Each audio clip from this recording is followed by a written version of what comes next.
If you guys want more NFL draft videos for the Cowboys, since they actually do things in the draft, then like the video right now. It's free, it's simple, it's easy, and it leads to better results for us here at Chat Sports. Help me feed my baby girl Olivia by liking today's video right now.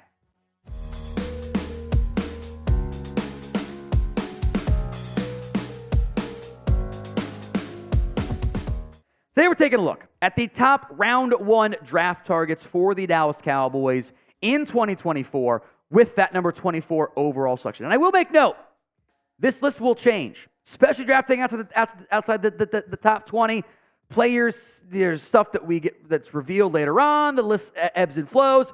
I've nailed some picks in previous years. When we did this, when they took Tyler Smith, he wasn't even on here. So keep that in mind. All right, I want to begin with linebackers. And I think if you're like, what do you need the most? You can make a real argument linebacker is your number one need. Because you didn't get good play this year. There were injuries. You couldn't stop the run. You couldn't cover tight ends, the seams, etc. You were out of position. Your big guys didn't fit well. And I do think this linebacker class is actually pretty good. Jeremiah Trotter. I think Edrin Cooper might be my number one guy when it's all said and done. We'll see. I know you guys, trauma alert, trigger warning. I know you don't want more Michigan players, but actually Junior Colson is the exact type of linebacker you're looking for, but it's Michigan, so I get it. Cedric Gray's a fun player. Jalen Ford. Peyton Wilson is such a Cowboys linebacker because he's coming off of injuries. The Notre Dame guy, I'm just forgetting his name. He's a good player. But I don't know if there's a real round 1 guy at linebacker. I think the guy you would have there in round 2 is just as good / would be the exact same guy. So yes, I want to go linebacker, but I am unconvinced that linebacker is the route you want to go in the first round. I would rather wait on that front. So what position do you want to take in round 1? As your votes come in, by the way, there are no running backs on this list. None of them are worth a first-round pick. You can find one day 2 or even early day 3. Let's start with the offensive line. Where have you had your most success drafting in the first round? O-line. What do you need this year? O-line. Several players in a very good class up front that I like for this group. First up is Amarius Mims, who spent most of his time at right tackle. The concern here is he's all upside. He could be a franchise, even left tackle, but he hasn't played very much. He's played less snaps in his career than some of these guys played in a season. But the traits, when he's been out there, oh man, he's good. But are you going to gamble on the upside pick? Same is true for Tyler Guyton. I would not even be shocked, by the way, if one of these two guys ended up being tackle 3 off the board. Guyton's run blocking needs work, which fits your current mold up front on the offensive line. Didn't allow a sack this year. Again, predominantly a right side player. I think the athletic traits for Mims and Guyton say, hey, he could definitely be a left tackle. It's why they're on this list. Now, next up is Jordan Morgan, the tackle out of Arizona, who isn't getting a ton of buzz right now, but I'm trying to learn my lesson from the Tyler Smith miss, right? Really good results, by the way. Again, these are all per PFF because no one else does offensive line stats, so I do what I can there. 2 sacks allowed a hit, 13 hurries, better run blocking grades there. I'm at the risk of repeating myself here. It's a really good offensive line class. Who do you want the Dallas Cowboys to draft in round 1? I'm sure you guys have names in mind. So if the ad comes here on YouTube, take advantage of it. Head down there and let me know. I think a name that makes so much sense for this team is Graham Barton, the offensive lineman out of Duke. Now, he didn't play as much this year. I thought he was better last season. 2 sacks allowed, 9 hurries, a solid run blocking grade as well, which again, it's PFF, so whatever. He played left tackle at Duke. I think he's going to shift inside to left guard or center, which, oh, by the way, again, as we sit here in January, could be needs for you. One of them will be, whether you or left tackle will be, depending on what you want to do with Tyler Smith. I think you can set yourself up, if you do the offseason right, to getting a great offensive lineman in the first round and filling out that spot. Another name that I think makes sense for you is Troy Fontenot out of Washington. Also a left tackle. I think going to kick inside to guard in the NFL. His build, his play style fits well there. Not a great run blocker, although the Huskies' offense was all pass pro, or a lot of pass pro, so that's fine for me. But again, offensive line class is so good. I'm not even going to mention Joe Alt and Olu Boshin. Those guys aren't going to get to you. I don't think J.C. Latham gets to you. I'm not convinced Taliese Fuaga gets to you, but guys like Kingsley Suamaitai might be there for you. That's a fun player. Patrick Paul might even get to round 2 for you. We'll get back to Jackson Powers Johnson in a second, by the way. If you want to help fix your run blocking, by the way, Fuaga. Now, he is a right tackle at Oregon State. You could try him at guard, which I'm fine with if you want to experiment with your offensive line stuff. They were basically 50-50 run-pass stuff at Oregon State. Great run blocking results, right? And then there's Jackson Powers Johnson. Now, is he going to be a top 24 player for me? I don't think so. Still very early in the process, though. But this is awesome. He got beat one time in pass protection. Now, to be fair, the Oregon offense is a Mickey Mouse offense. Like they are not airing the ball out downfield. They're not doing things of like normal offensive dropbacks. Like that's not what they were doing. But he didn't get beat. And if you're trying to find your new Frederick, not saying he's going to be as good, that's a logical name for me. Now, we will have plenty of NFL coverage for you. Free agency, we will have mock drafts as well, probably next week. Cut candidates and more, so make sure you guys are subscribed. All right, defensive line prospects here. Jerzon Newton is an undersized, under-length defensive tackle, but very impactful. Leonard Taylor is more upside hype, which you just did, but at nose guard with Mozzie Smith. I love the Texas boys. I think Tavondre Sweat and Byron Murphy are both very good football players. And the issue I run into here is Sweat is a nose guard. You can't draft nose guards in back-to-back first rounds. You just can't.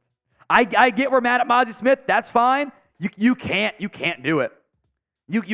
That's not how to build a football team. And this is the founder of Fatties Only saying that. So Newton and Murphy actually do intrigue me if you want to go defensive line in round 1. Taylor, I've seen a lot of buzz around him. I was fairly whelmed, but the upside's there. But I also don't want to do another developmental piece. Like it's just kind of let's check in again like in day 2 or something on him. Now today's show is made possible by Prize Picks. You can go to prizepicks.com/CLNS and use code CLNS for a first deposit match up to $100. It's daily fantasy made easy. 2 to 6 player stat projections, and you watch those winnings roll in. prizepicks.com/CLNS and use code CLNS. Again, that link is going to be in the comments section and the description of today's show. Fantasy football is not really a thing, but daily fantasy is, even in the postseason. 3 edge rushers I want to mention here, by the way. Dallas Turner, Laiatu, Latu, and Jared Verse. All 3 guys have a pretty darn good chance of being off the board, but if they're not, you want to have that conversation. My pick would be Latu. The numbers bear it out. The film, I think, study bears it out as well. The medicals might not, which Dallas is very aggressive with in general. I think all those guys, if you're going to have a rotation, because eventually you have to replace DeMarcus Lawrence, certainly makes it intriguing. And it's tough to be mad if you're drafting the premium spots, right? Quarterback, offensive tackle in particular, pass rusher, corner, receiver. You're drafting those high-impact spots. The results that normally end up being pretty good. Let's talk receivers then. You're not going to get Marvin Harrison Jr. You're not going to get Malik Neighbors, and you will not be getting Roma Dunzi on this team. They're going to be gone for you. Keon Coleman, though, might be there. Bigger body receiver, not the same athletic juice as others, or the guy we'll talk about him next here, his body control. The ability to win at the catch point is remarkable. You want a red zone threat, a guy that's going to go win you jump balls? That's Keon Coleman. He put up really good numbers with average to maybe flat out bad at Michigan State quarterback play. I actually like Travis, but he's not He's not going to go an early round pick guy. He's good. He's a great college guy. He's not a great NFL guy. Like, Coleman was a good big-time playmaker. And he might end up as wide receiver 4 for me. Or receiver 5, excuse me. Because Brian Thomas Jr., you want to make a splash and be sexy and have fun in the first round and get the fans hyped? This might be your guy, if he's even there. Size, speed combo, NFL teams love. He's 6'4" and is probably going to run 4.4s or maybe a little bit lower. Never going to be a real yak machine, but, adding speed is not a bad thing. And tall speed is valuable. Put up great numbers this year for LSU. He's the other LSU wide receiver, and he had an awesome year. 68 grabs, 17 scores, part of that Heisman Trophy weaponry for Jaden Daniels. Like, he was awesome. He was awesome. And it's a great receiver class in general. 6 guys here that I would guess go somewhere between your pick in round 1 and your pick in round 2. I would guess. But that good class means guys get pushed down. A.D. Mitchell and Xavier Worth from Texas. I like Xavier Leggett a lot. He was fun. He was a 1-1, but he was fun for South Carolina. Ladd McConkey, Jalen Polk, Troy Franklin. You want to trade down, get some assets? Get one of those guys. Be honest with me here, folks. What's your confidence level in the Dallas Cowboys drafting? 1 to 10 is your scale. Sound off in the comments section. Now, because you've got Trayvon Diggs coming off of an ACL, and Deron Bland is not necessarily guaranteed a contract long-term, and you got 2 free agents, I actually do want to mention corner here. And it's not a great class for a top 10 corner, but top 25 class is pretty good for a corner. Both Bama guys, Terrion Arnold and Kool-Aid McKinstry. McKinstry would be a great fit with Diggs, by the way. And Bland, Diggs, Bland, and Kool-Aid, or Arnold in the slot if you want to do that too. Nate Wiggins is a fun piece. Cooper DeJean at Iowa is a player spot in the secondary. Quinyon Mitchell had a great year from Toledo. I know corner we don't think of as an immediate need. Chance the best guy, at least on my board, maybe their board, is also a corner. Before we go, we do need to have the quarterback conversation. Not all of you are going to like it. Some of you love it. That's how this goes. The Cowboys, in theory, should have made their decision already. So if they already have, great, you can just end the video. If they have not made their decision, depending on when you're watching this, you actually have to look. If you have not extended Dak Prescott, by the time the draft rolls around, you have to consider the quarterbacks. So would you draft a quarterback early? D for draft or P for bats? Because you can't tag Dak. Can't do it. There's no control anymore. Go vote for me in the comments section. And here's the rub. Jaden Daniels ain't going to be there. Caleb Williams ain't going to be there. Drake May ain't going to be there. Like, the options that are feasible for you are J.J. McCarthy, Bo Nix, and Michael Penix. And those guys aren't going to be upgrades in year 1. And there's a better than likely chance they will never be upgrades for you. I think McCarthy, given his age and skill set, is the most intriguing. But that's a risk. Make no mistake. He shows flashes, but if you weren't the owner, I might get you fired, right? Michael Penix, I think, can be a low-end starter, but he's not good out of structure yet. Great game against Texas, terrible against Michigan. There's massive medical concerns. I'm not taking him round 1. McCarthy's not going to have a round 1 grade for me.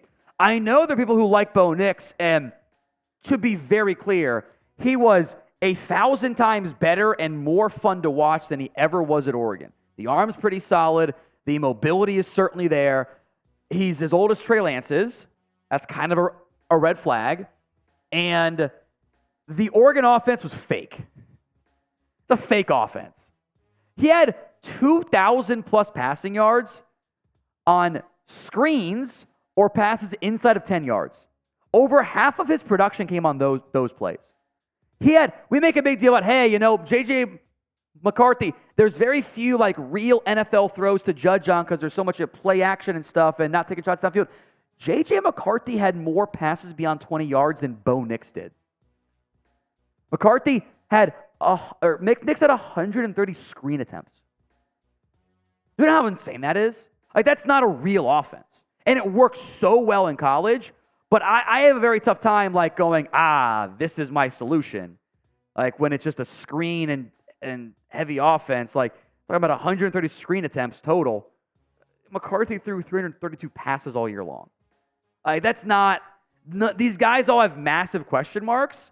So to take one with a head coach who probably isn't going to be here next year isn't the route I would go.